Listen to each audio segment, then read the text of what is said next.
Dear students, हम पढ़ रहे थे लेमेलिडेंस या यूनियो के बारे में।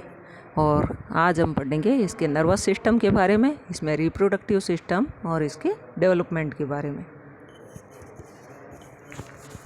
इसमें नर्वस सिस्टम बिल्कुल ही सरल प्रकार का होता है, क्योंकि यह सेडेंट्री और स्लगिश मोड ऑफ लाइफ होती है इसकी, क्योंकि एक जगह पर यह स्थिर पड़ा हुआ रहता है।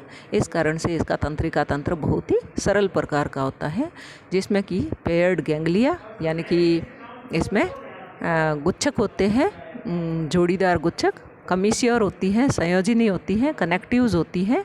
तो कमिश्योर जो होती हैं वो दो समान आकार के गैंग्लिया को जोड़ने का काम करती है, और कनेक्टिव जो होती हैं वो तंत्रिकाएं जो कि दो डिसिमिलर गैंग्लिया को जोड़ने का काम करती हैं, और तंत्रिकाएं उपस्थित होती हैं।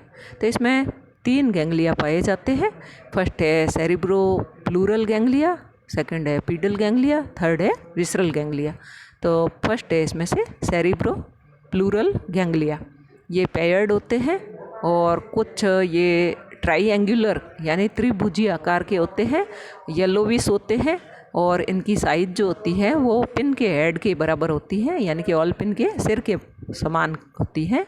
और यह सिर के थोड़ा सा पीछे की तरफ होते हैं और लेबियल पैल्प के अदर पर स्थित होते हैं।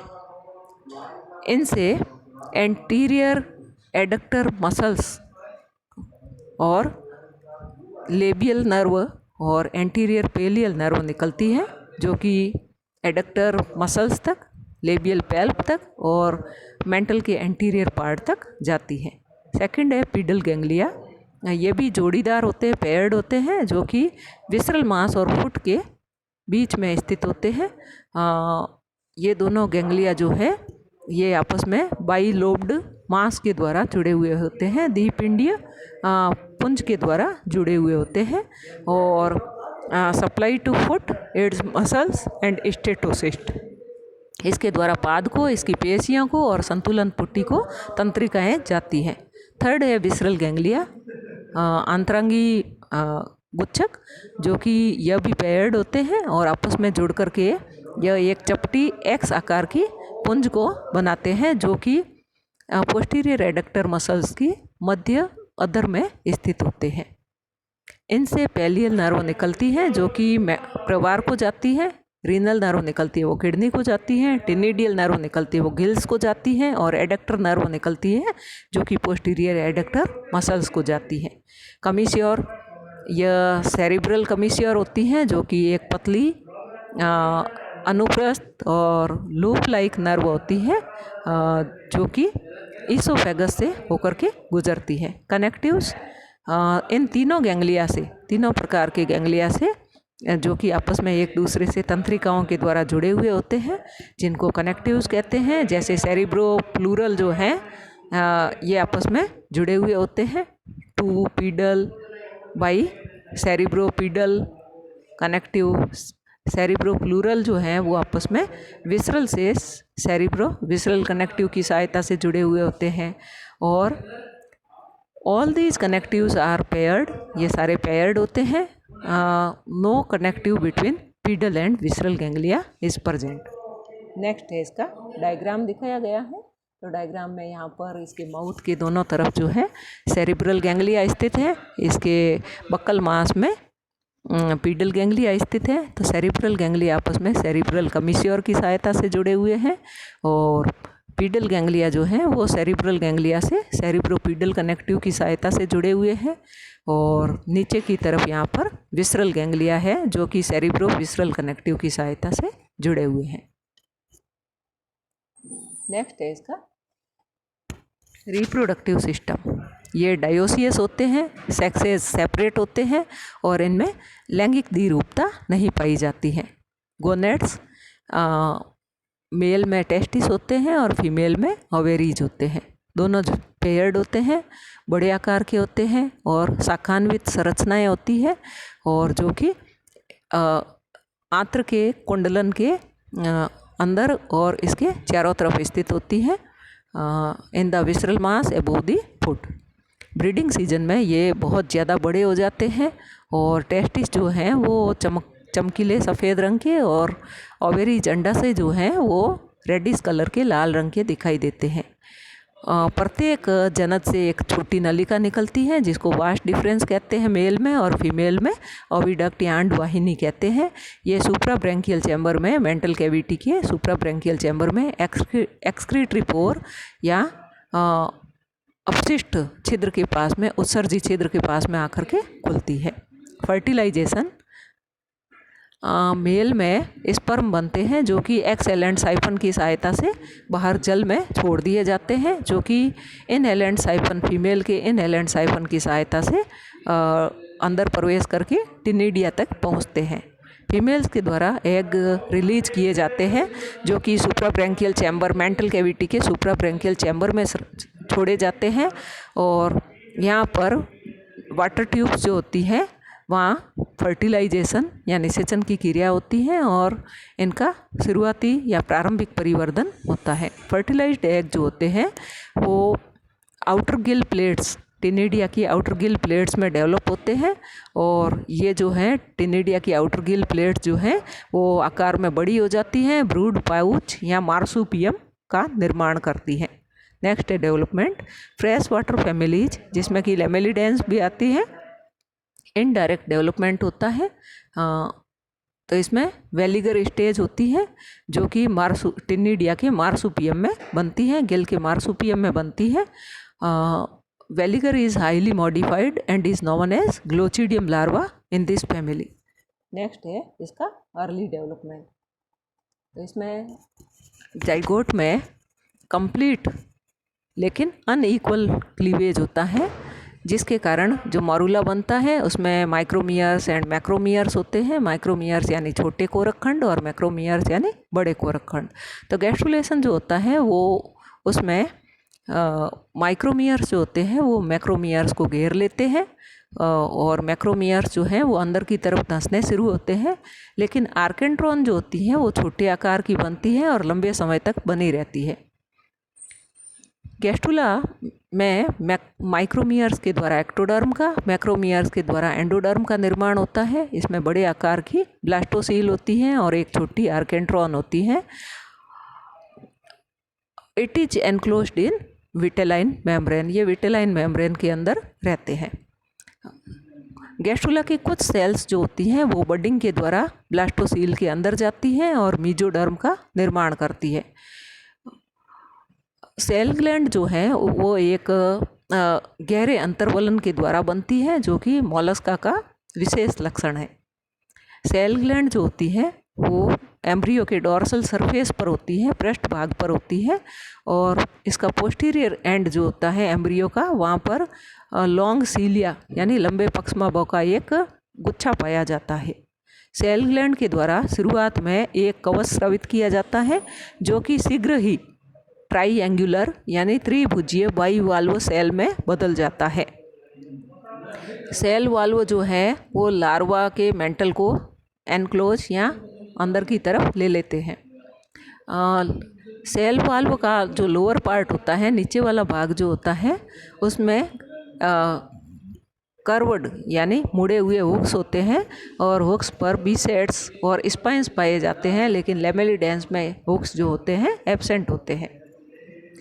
एम्ब्रियो जो होता है वो cleft in the middle to form a dorsal body and two mantle lobe. इसमें एक तो डॉर्सल बॉडी होती है, इसका पृष्ठ भाग होता है, और दो इसमें मेंटल प्रवार लोब्स पाए जाते हैं, और प्रत्येक प्रवार लोब जो होता है उसमें 4 ब्रश जैसे सेंस ऑर्गन्स पाए जाते हैं, और प्रत्येक में सूख जो होते हैं वो झुंड में उपस्थित होते हैं।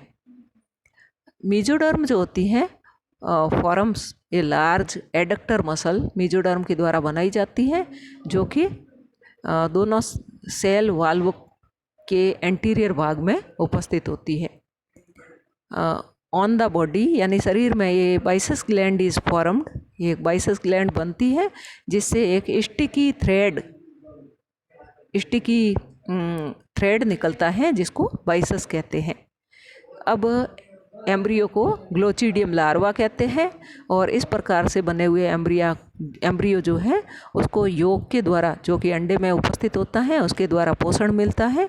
क्योंकि लार्वा में मुख और एनस एब्सेंट होते हैं, डाइजेस्टिव ग्लैंड भी अभी तक नहीं बनती है, डाइजेस्टिव ट्रैक्ट भी अभी तक नहीं बनती है।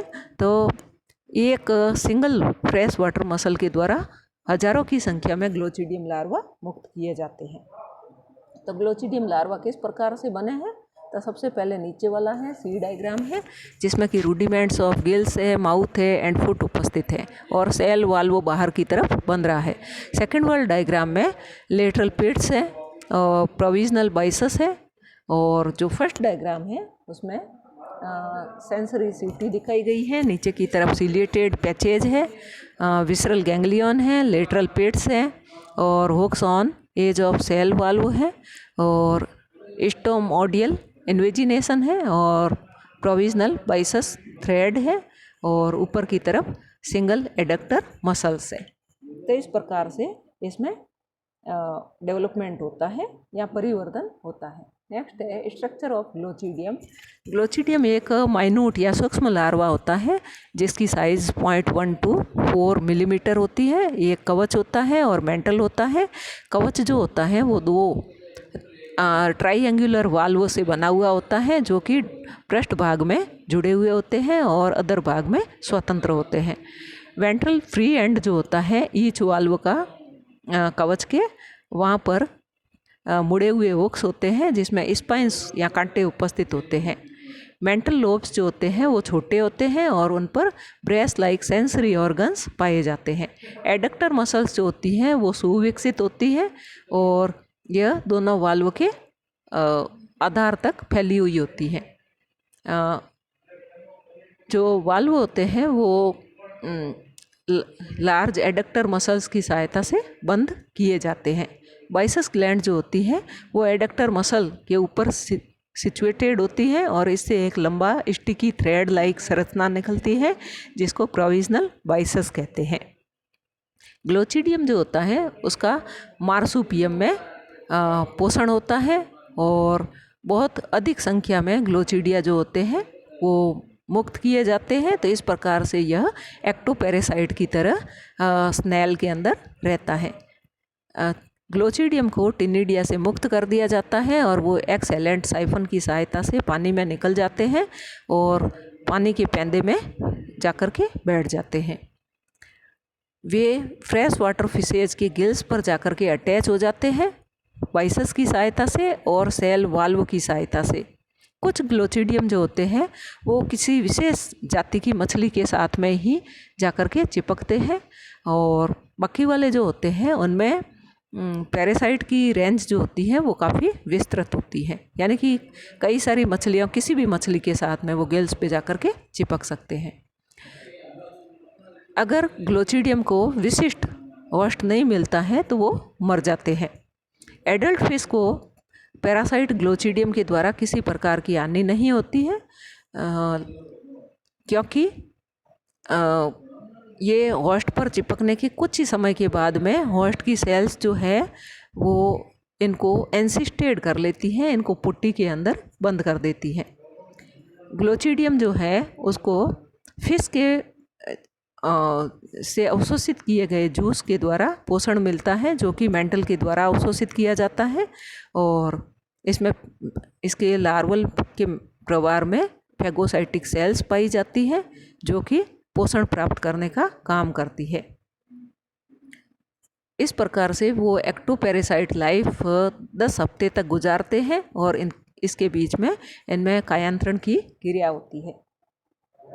नेक्स्ट है इसका फुल डायग्राम, जिसमें कि इसके सेल वाल्व, दोनों सेल वाल्व दिखाए गए हैं। जो नीचे की तरफ एडक्टर मसल है और हिंज है और इसके अंदर की तरफ मेंटल है जिस पर सेंसरी ब्रिसल्स लगे हुए हैं और वाल्व के किनारों पर होक्स स्थित हैं और बीचों बीच में इसमें बाइसस है। नेक्स्ट है मेटामॉर्फोसिस इन यूनियो। इसके सेंस ऑर्गन्स जो होते हैं larval adductor muscle, larval mental, biases, ये डिसअपियर हो जाते हैं और एडल्ट ऑर्गन्स जो होते हैं वो बनने शुरू हो जाते हैं। एक्टोडर्म में इन्वेजिनेशन होता है यानी अंतर्वलन होता है और स्टोमोडियम बनता है और प्रोक्टोडियम बनता है जो कि आर्केंट्रॉन में खुलते हैं और इसके द्वारा एलिमेंट्री कैनाल का निर्माण किया जाता है। ए फुट या पाद जो है वो बनता है माउथ के पीछे की साइड में। फुट के दोनों तरफ लेबियल जो टू पेपिली होते हैं उनके द्वारा गिल प्लेट्स का निर्माण होता है और सिस्ट इनका कमज़ोर हो जाता है। यंग एनिमल जो होता है वो अपने सेल वाल्व को खोलता और बंद करता है और अपने पाद को जो है वो एक्सटेंड करता है। तो इस प्रकार से यह सिस्ट के अंदर से बाहर निकल जाता है और पानी के जो पैदे में जाकर के गिर जाता है और अब स्वतंत्र हो जाता है। यहाँ से यह अपनी एडल्ट फॉर्म जो है वो प्राप्त कर लेता है और एडल्ट लाइफ जो है वो जीना शुरू कर देता है। सिग्निफिकेंस ऑफ ग्लोचिडियम, तो ग्लोचिडियम जो है फिशेज पर एक्टोपैरासाइट की तरह रहते हैं। तो इस प्रकार से यह फिशेज के साथ में दूरस्थ स्थानों पर पहुंच जाते हैं और यह help in dispersal of Unio to far off places because Unio is a sedentary and sluggish animal having very poor power of locomotion। क्योंकि यह sluggish और sedentary होता है तो फिशेज की सहायता से इसका डिस्पर्सल हो जाता है या इसका विस्तरण हो जाता है। नेक्स्ट है इसकी लाइफ साइकिल। तो यहाँ पर नीचे की तरफ ग्लोचिडियम दिखाया गया है। यह फिश के फिन्स पर जाकर के अटैच होता है और यह एंसिस्टेड फॉर्म में आ जाता है। बाद में यह फिश से फ्री होता है जब इसका कायांतरण होता है। फिर जो मेल यूनियो है ब्रीडिंग सीजन आने पर इसके द्वारा स्पर्म रिलीज किए जाते हैं जो कि फीमेल यूनियो के अंदर प्रवेश करते हैं और वहाँ पर ब्रूड सैक जो है आउटर गिल लेमिना जो है वहाँ जाकर के यहाँ पर फर्टिलाइजेशन की क्रिया होती है और डेवलपमेंट होता है और उसके बाद में ग्लोचिडियम लार्वा जो बनते हैं उनको वापस जल में फ्री कर दिया जाता है और ये वापस फिशेज के जाकर के चिपक जाते हैं। तो इस प्रकार से इनका जीवन चक्र पूर्ण होता है। थैंक्स।